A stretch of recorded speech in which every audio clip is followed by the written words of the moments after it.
What's going on, everyone? Scott here. Welcome back to the channel. So, Michigan State loses its fourth straight rivalry game to that school down the road, 22-31 on a Saturday night in Spartan Stadium, in a game that, coming in, you felt like Michigan State had a little shot in this. It was a rivalry game, and you felt like, hey, this isn't a fantastic team that you're facing this year. Again, kind of similar to last year in a sense. So you're like, Michigan State, they have some pieces. They've been able to put together like quarters of a game, halves of a game, three-quarters of a game, but they haven't been able to put together a full, four-quarter game. And you're like, against your rival, maybe this is second year for the staff and all the new players that are coming in, especially like the players, the high major players that have an impact on, every player has an impact on winning, but you know what I mean. You know what I'm talking about here. Have a better understanding of the rivalry coming into this one. Former players on campus, everything kind of juiced up. You have this one at home. And throughout the game, Michigan State did have some opportunities to kind of, swing the momentum fully in their favor. They were able to swing the pendulum most of the way in their favor, but they could never break through that door and fully spring it to their side, even though that school down the road was giving them, the game on a silver platter. Maybe not the game, but was giving them these opportunities on a silver platter. I mean, we're going to talk about this, stats here and kind of certain situations, but I mean, they really left this thing out there for Michigan State to take. They just missed on two or three opportunities that they had to really capitalize on some of those mistakes that they did make. But yeah, just not good overall. Not gonna be like Jonathan Smith, like he's led the last couple, press conferences after the game. Just say not good enough. It was not good enough, but that answer is not good enough anymore. So we're gonna jump into this game, but first, if you could just hit that like and subscribe button down there. A little more Michigan State football content on the channel. Michigan State basketball. We got exhibition against UConn on Tuesday. We'll have a preview recap for that as well, and then we get into the regular season next week as well. And hey, we still have 5 more football games in this season, should I say? And or why did I say 5 football games? We have 4 football games. I don't know. It's a disaster over here. But anyway, just make sure you hit that like and subscribe button down there so you don't miss a video. So listen, we'll just start with that school down the road on the other side. Isn't going to be long because, I mean, this has kind of been the story, it seems like, for their season. Bryce Underwood, I mean, he was okay. He hasn't, blown anyone away this year. Whatever. He's by no means the best freshman quarterback in the country or even the Big Ten. And we saw that again on Saturday night. I mean, 8 for 17, 86 yards. I mean, he also five rushes for 26 yards. He did have that nice touchdown run. But besides that, I mean, he just kind of game managed the game and, handed it off to their 2 stud running backs. Justin Haynes, 26 carries, 152 yards. That's 5.8 yards a carry for 2 touchdowns. Jordan Marshall, 15 for 110, 7.3 yards a carry, a touchdown with that 56 yards kind of dagger there at the end.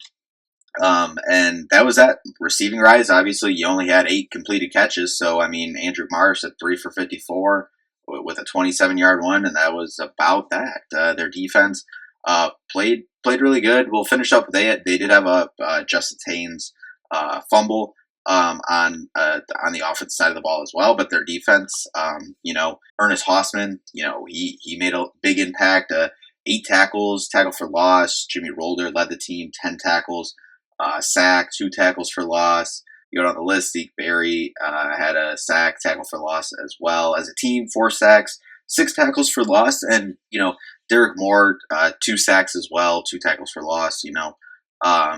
Same category there. And you look at it in their defense. Like while the defense did play good, like it was really their front that really was what disrupted Michigan State. Because when we flip over to the Michigan State side, it was just the same story we've seen every single game for the last 2 years with Aiden Childs.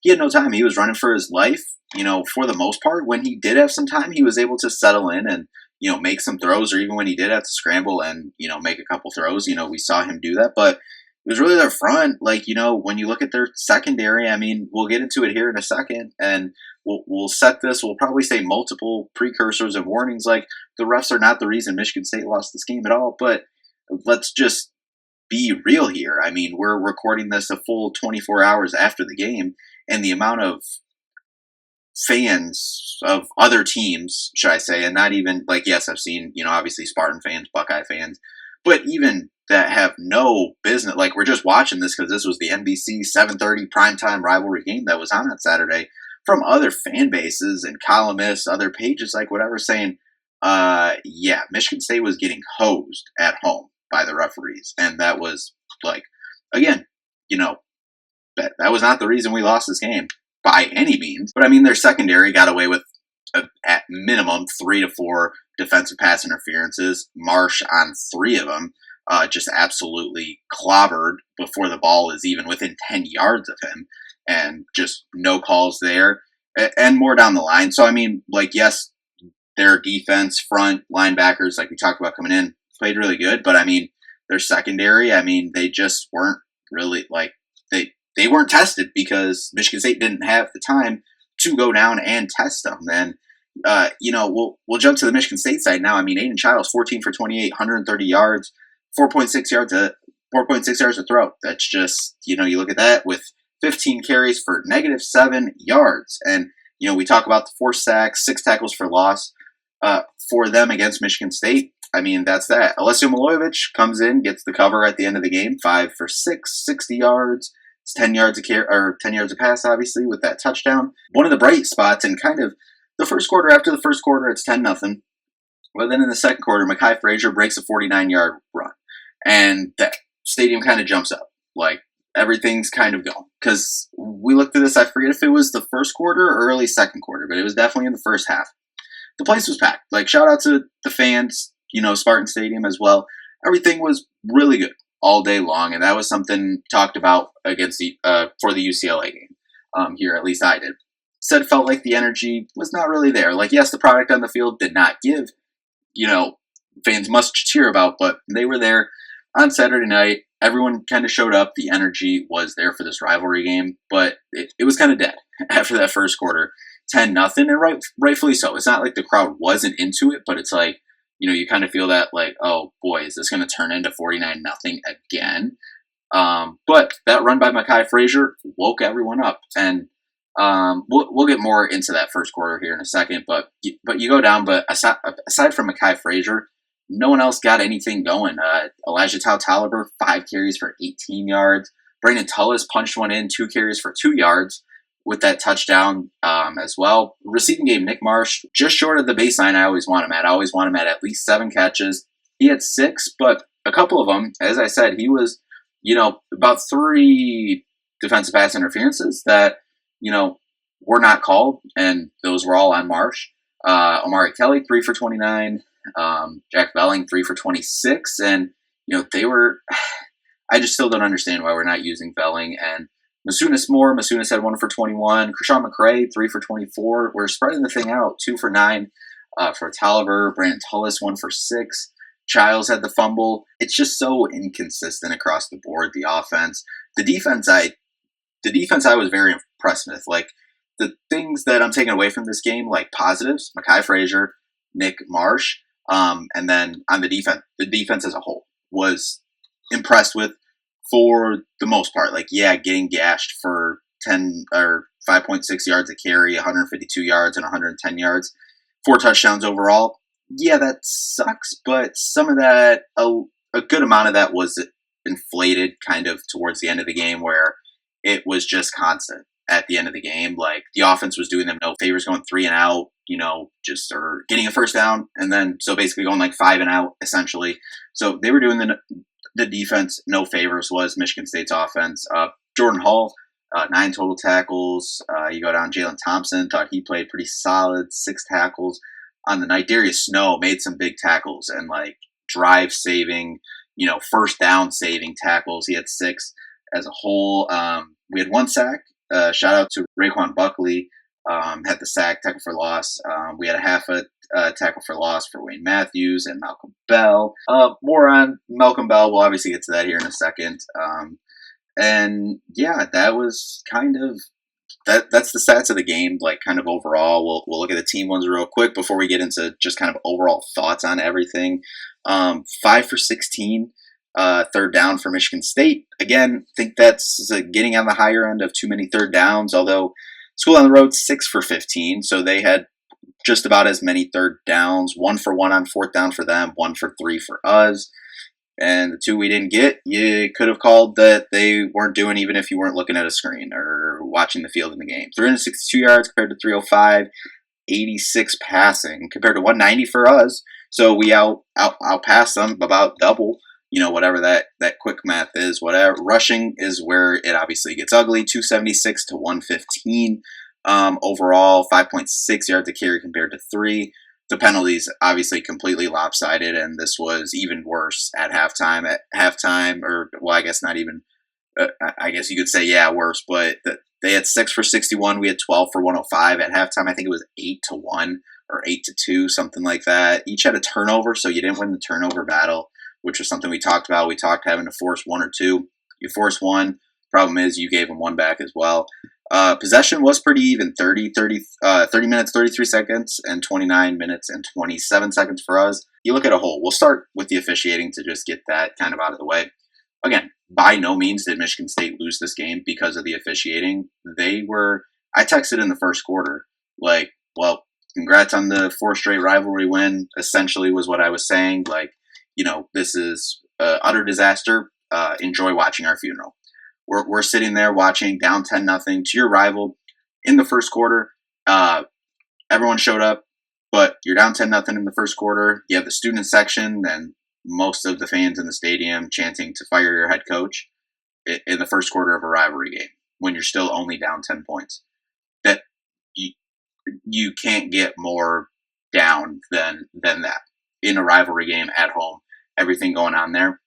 We'll give them credit for coming back. They came back and obviously made a game, made it 10-7. Then they punched back in the third, made it a little close, with that kind of first drive or second drive, whatever that was there in the fourth.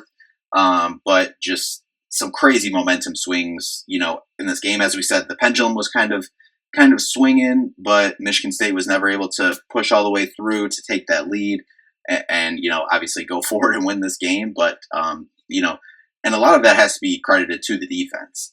And something that, I didn't notice. I was at the game and we were lucky enough to, we have our season tickets in Section 30, but we were lucky enough to be given tickets to the MSU FCU club.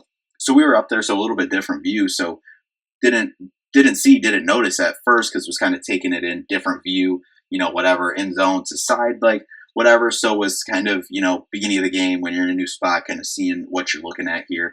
But Joe Rossi on the sidelines, which is something that I have always complained about, not even just Michigan State, but, anywhere I watch. I always hate it when the coordinators are up in the box. I'm like, it's better to be on the field to feel everything that's going on. Yeah, you have better view of the stuff, but that's why you send some other coaches up there, say, hey, it looks like this. We can exploit this. Okay.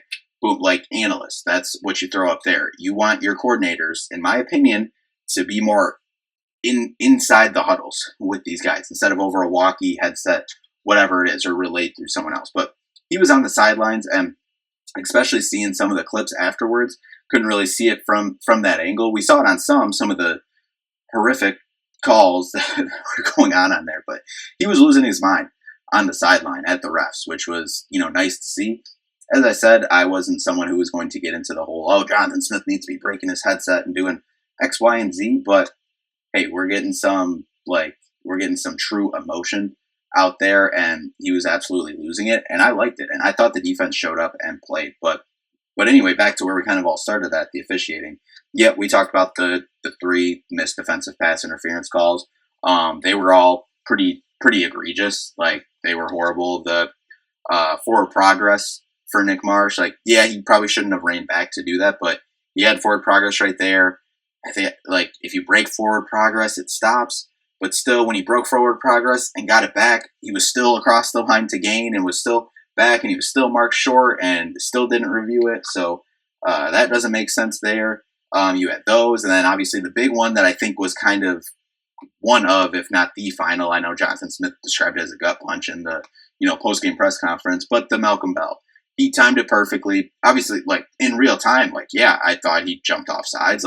Yeah, it looked like it, but you're watching it from 100 yards away, whatever, in the stands. And, most people, it seems did think that he jumped off sides, on first go. But then you watch the replay, timed completely perfectly. How you do not either, if you challenge that, how you don't challenge it, how the refs, someone doesn't buzz down and look at it.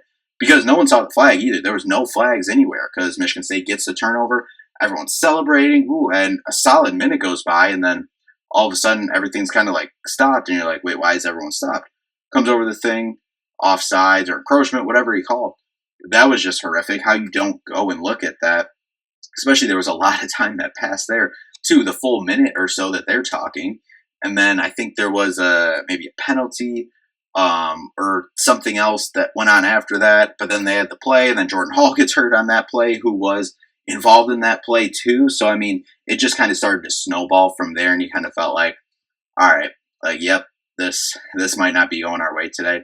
And again, I'll preface this again. Obviously, all that was absolutely horrific, and it's not just State fans or Buckeye fans saying this that want them to lose. Like, no, it's across the board. Every fan base, any football player, anyone that watched the game saw it, unless you reside in Ann Arbor. But that is by no means the reason we lost the game, by any means. A lot of other problems, reasons: running the ball for 3 yards a carry, only having 130 yards through the air, allowing 5.6 yards a carry. Those are the main reasons we lost this game, not because of the refs. But I just wanted to talk about that because obviously that's been a huge discussion as well. But aside from that too, like the penalties, just absolutely insane. 12 of them, and especially seeing some of the clips like come through afterwards, just the undisciplined like penalties too. Like some of them, yeah, were egregious. Where you saw the one where the Michigan guy pulls one of our offensive linemen back on the pile. We get flagged for a late hit because the offensive lineman lands on defender who's already down, like getting baited into that stuff. And then the one where Joe Rossi was really losing his mind was the one. It was a very stupid penalty. It was Joshua Eaton standing over the wide receiver after a play or something, got called for taunting. Don't want to do that at all, but then their player does the same thing and there's no flag.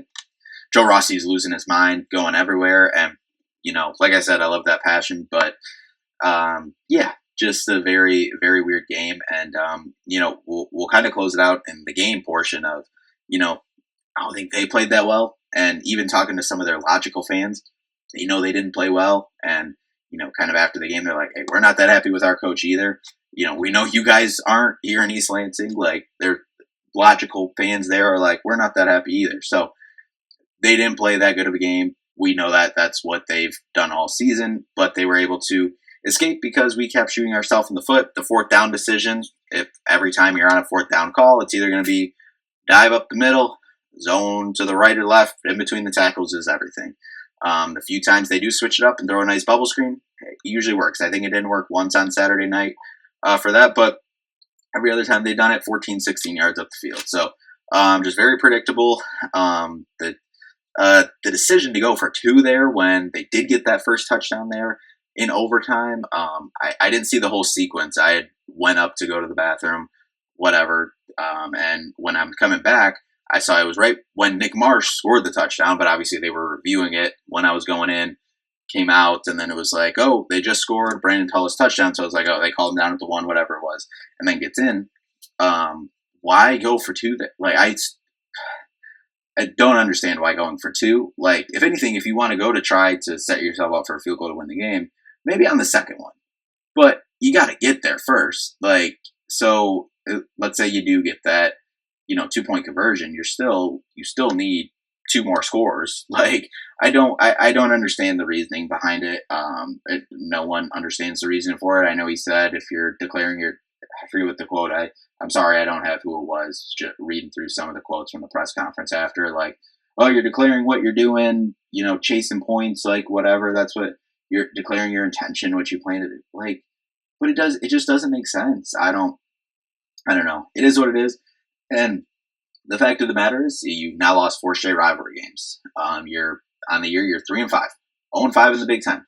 Getting to a bowl game, looking like a very tough task with on the road at Minnesota, who looked pretty bad against Iowa this week. I forget what that score was, but it was a blowout. Then you got a bye week. Then you got Penn State at home. You go on the road to Iowa, and then you come to Ford Field to play Maryland. Um, is there a possibility you can get, three wins out of there? Yeah, there is. But there has been zero improvement on anything over the last month, as we've seen. Um, so I don't know.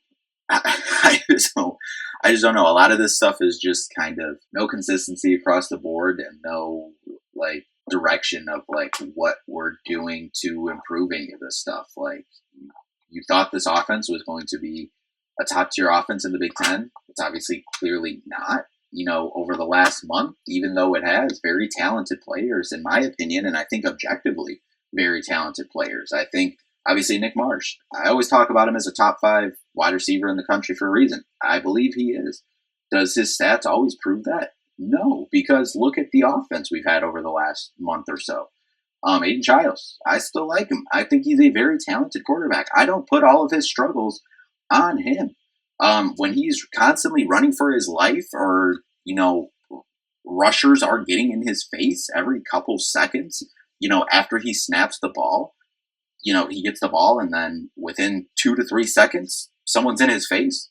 Like, yeah, he's going to struggle at times. And some of it is on him, though. I'm not absolving him of all blame. Like, some throws, like the one Nick Marsh, pass, yeah, it still should have been defensive pass interference. It was also about 2 feet behind his back, a yard or 2 behind his back, I guess, should I say. Still should have been defensive pass interference because you're, still within rhythm of movement, whatever you want to call it. But still, not absolving of all the blame there, but still very talented. Amari Kelly, Jack Velling, I think all very talented. Krishawn McCray, Michael Masunas. I like those guys. Mekhi Frazier, we've seen pops this year, this game. He was one of the big reasons why we were still in this game. On the defensive side, Jordan Hall, Jalen Thompson, Darius Snow, Nakai Martinez, Alex Van Summer, and Wayne Matthews, Malik Spencer. I think those are solid guys. It's kind of just encapsulating in everything. It's like, if it's not one thing, it's the other thing. And we've just unfortunately seen that now all season long. So that'll close it on this one. Kind of the whole thing. I'm pretty sure everyone is just on board with this thing isn't working here with Jonathan Smith. I said I wouldn't make any decisions on my stance opinion on this till after this game. And yeah, I'm on board now. And I feel bad because, as I've said multiple times, I think he is a really good guy. I think he could be a really good football coach here. But I was talking, in some of these conversations I've had over the last, week or so about this, and even on Saturday during the game, I think our fan base has kind of, just with how the last regime went and how everything happened, I think our fan base is a little quick to kind of jump and be like, I'm not saying it's right or wrong. I'm just saying like, how everything went down, kind of like, oh, nope, this isn't going the right direction. Let's flip it. It could be right. It could be wrong. I don't know. But this just seems like it's not working out when, you've already lost a fan base. The players came out and played. And that's the conversation I was having during the game is, it seems like they, this conversation was at halftime. I was like, liked how they came out, thought they came out better than especially the last time they played here. Obviously, that was a different coaching staff, but better than the last couple games as well. Came out good, but they gotta win this game. And then, you gotta somehow salvage the next month of the season and get to a bowl game. And if you can do that, then hey, maybe there's some momentum, like let's go. But no, like you're sitting 3-5, overall 0-5 in the Big Ten. And this was a year, like, yeah, you played Indiana. Tough team. Obviously, they're the number 2 ranked team in the country for a reason. Don't think the game we played on Saturday, I don't think they're that good. As we said, they're okay. Good running game, that, decent front on defense. But besides that, this was a year you don't play Ohio State. You don't play Oregon. Like, you do play Penn State, but you don't even have that game yet. And obviously, they're not what we thought they were. So, this was definitely a year, while still it'll always be a tough schedule in the Big Ten, this was a year that you were supposed to, at minimum, make a bowl game. That's looking possibly unlikely. So, yeah, I don't know if he is if he is gone, obviously this is obviously a full 24 hours, so obviously he's not going to be on this week. I hate to break it to anyone hoping for a Monday news. Like, no, I've already seen people saying like, yeah, his press conference is on for Monday, and like, yeah, it's always like, well, that could just be the press conference for anyone. Like, no, he's going to be this week. And honestly, I was at the point after the game, I was like, something we talked about before, like, oh, you don't want to let your rival have the satisfaction of, being the last team before you fire your coach, whatever. But honestly, who cares? Like, if you're going to make that decision now, just make the decision, especially after that. And especially when you have so many former players now, kind of, you're starting to see them over the last couple weeks, like, mention stuff and be like, yep, this isn't going well. Like, don't love that. Now it's pretty much every former player is like, what are we doing? Like, this is horrific. So yeah, and again, I feel really bad saying it, but that's just kind of where we're at. So possibly after the bye week, I know that other people have talked about that as well. Possibly after the bye week, and that could be the case. And if it is, where do we go from there? Brian Kelly's available now. Wouldn't love that.